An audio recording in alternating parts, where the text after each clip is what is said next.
Amazing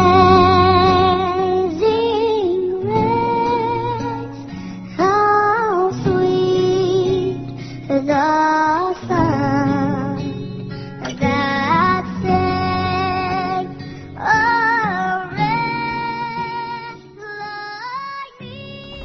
Hi, welcome to this part. Okay, but look, if you haven't watched part number 1, please stop now and go and watch that. Okay, because it explains in detail about this whole study, and each one of these parts doesn't do that, and it doesn't even talk about adding the 17s and gematria and all that other stuff. Go to that first one first. But if you have already done that, welcome to the next part of that isn't what it says. Defining rest.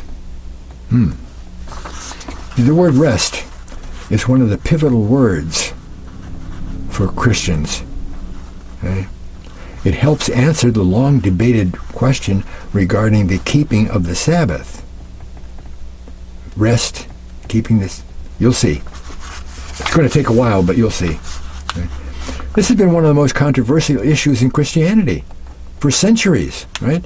Spawned denominations, schisms in the church, right? Many, many people view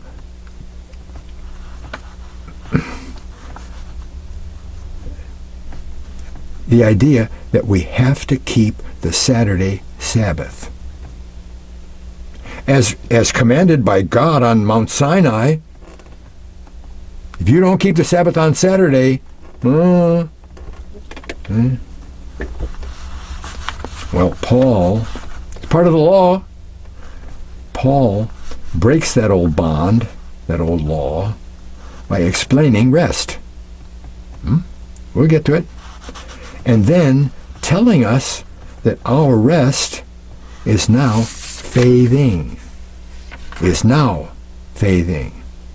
Our rest used to be something else, huh? Okay? It has to be considered that the word rest used by Paul in all the verses of Hebrews, except one, are exactly what we would normally think of as rest. Okay? We know what rest means. You know? Rest in peace. Rest on your break at work. Whatever. Rest.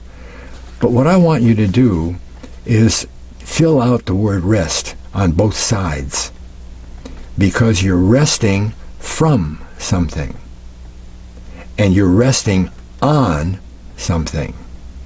So it's got 3 different parts: the actual resting part, and what you're resting from, and what you're resting on.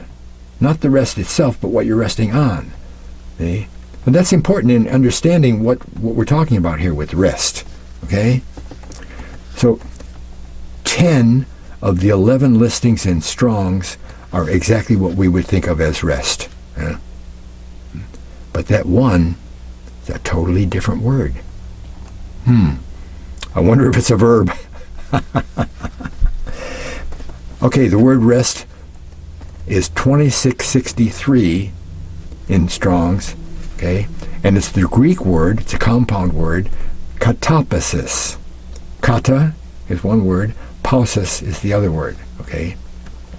But katapasis is a from word.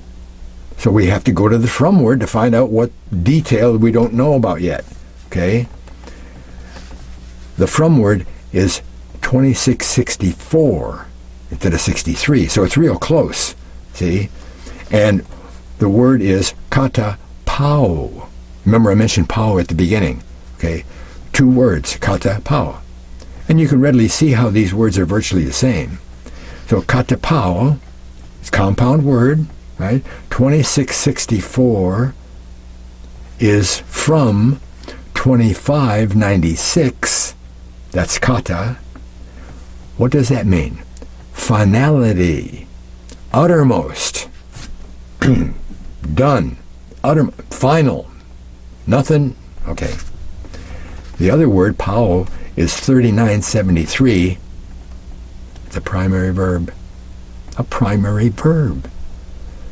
a primary verb, and it means to stop. A primary verb, stop. Wow. So katapao is the final and ultimate stopping. Uttermost finish. Nothing left to do. You don't have to do anything else. You do all this and then you have to do that too. No. It's the only one. That's it. Rest. Rest. Rest. Anytime you're resting, there's nothing left to do of what you've been doing until you start doing it again somewhere. Not while you're resting, right? This kind of rest is the final rest. Never is anything left to do. Katapasis narrows down the focus of katapao, the final stopping, into a final rest. Because we're not only worried about stopping, we're resting on something. When you go to bed at night, you're resting from the worries of the day and so forth. And you're resting on your bed, right? Okay? We got two 17s here. 2663, those digits add to 17. 2664 is only one more. It adds to 18, so it carries the symbolism of 17. And the type of rest we're talking about is the rest that we get with Jesus. It's connected to Jesus. So, given the context of Paul's constant argument for faithing, faith is a verb, faithing over works. Over works, right? The works of the law. That's his message. Works of the law don't mean anything. Faithing. Okay? So he's telling us in Hebrews chapter 3 and 4 that we can obtain a position of no works. We can get to a place where we don't have to do the law. Oh, that's good. But he adds to that repeated argument the factor of Sabbath keeping. Oh, we don't have to keep the Sabbath. Oh, how does that work?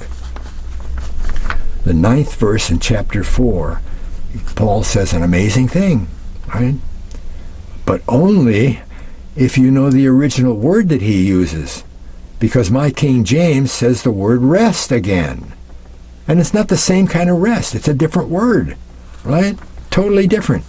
The word being translated rest is Sabbatismos. Sabbatismos.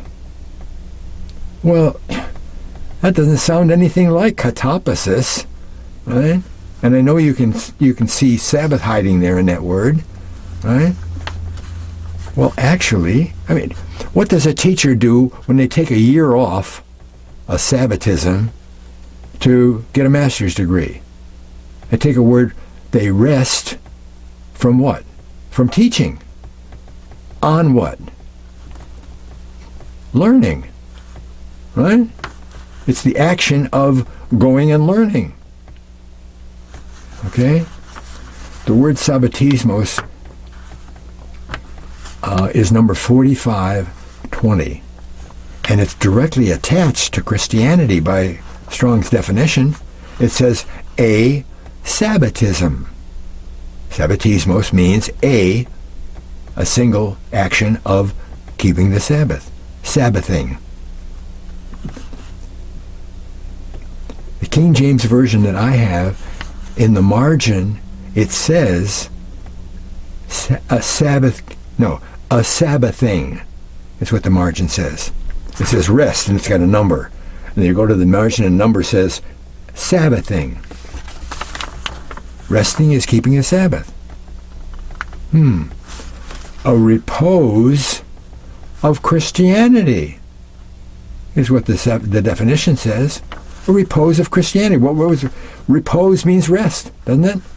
It's the rest of Christianity. Huh? And there's only one word that's ever translated for Sabbatism, right? Rest. Not, well, sometimes rest means this, sometimes it means that. No, it's only rest. That's all, period, rest. So this quote-unquote rest is the stoppage of the works of the law. There remains a rest, a Sabbathing for the people of God. There remains a place where you don't have to keep the law for the people of God. That's what he's saying. Huh? It replaces keeping the Sabbath. How does that work? Huh? See, the only thing determined now is what action is required for the entrance into that Sabbathing rest. Right? And he's kind enough to tell us in verse 4, right? After setting the context of the wilderness trek and the people's disobedience because they wouldn't go into the promised land, he says that they missed going into God's rest, the Holy Land, because although they heard the word of promise, I'll help you, they still didn't act in trust. Quote, not mixed with faith in them that heard it. But let me repeat that, because we know that faith is a verb. So we're going to cross out faith and we're going to put action in there. Not mixed with the action of trusting God that they heard. That's what it says. Right? So taking into consideration Paul's repeated teaching that we are justified and sanctified and saved by faith, we can conclude that the thing that accesses God's rest is faithing. Right? Well, it's a faith act to tithe. You write out the check and you mail it. Right? That's all action. And it's based on something God has said. Tithe. The tithe is the Lord's. You write out the check.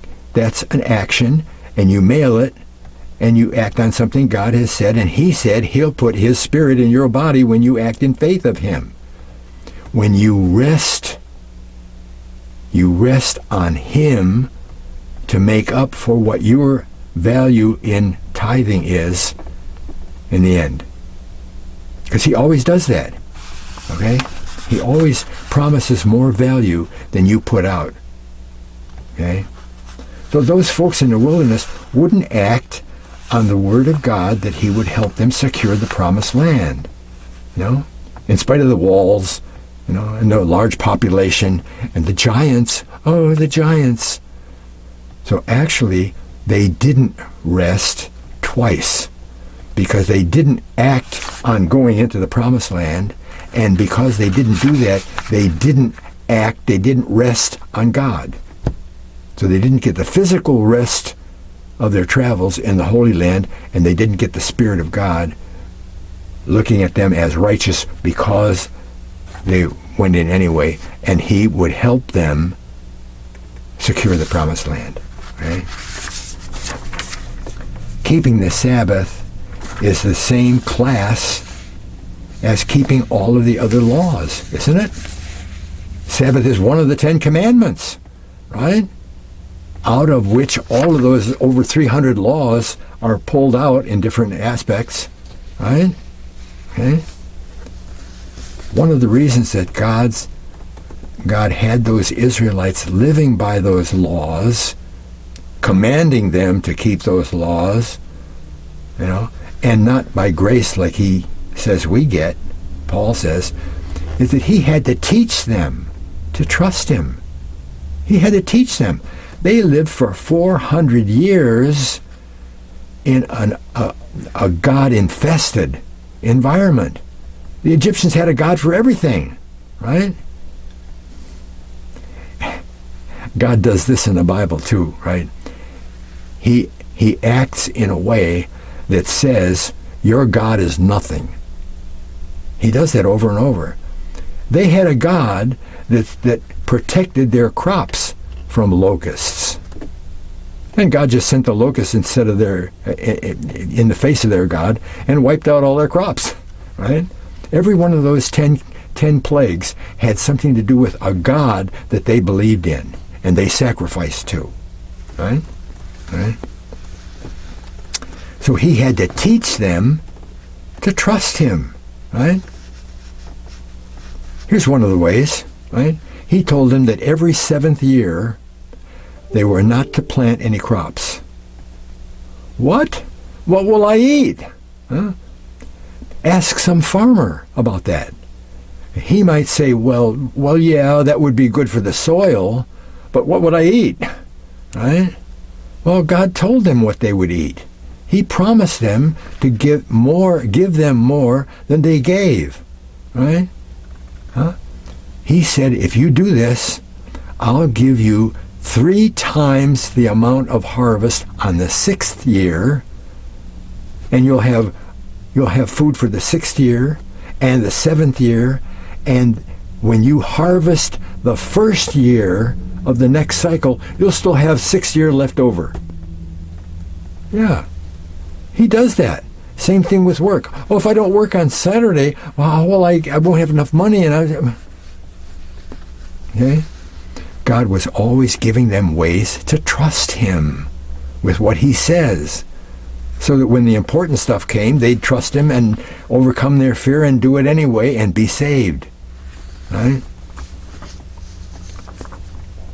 He's doing that same thing today with us, right? The main way we trust him is with faithing. We're trusting him, something he said that we should do, and we go and do it, right? And any act, not one specific act, any act that God is in on is just like not working on Saturday or not planting your crops on the 5th, the 7th year. It's all the same, right? Because faithing, is no respecter of acts, right? It doesn't have to do with the act. It has to do with the principle behind the act. And the principle is trusting God, right? See? Because a faith act is a faith act. Is a faith act. Okay? So finally said, faithing has now replaced keeping God's Sabbath. You write out your tithe check, mail it. That action means you just kept the Sabbath. You just rested, Sabbath, rested on God. Got that? Okay, now we'll go to the next one, which is part 1 of Author and Finisher.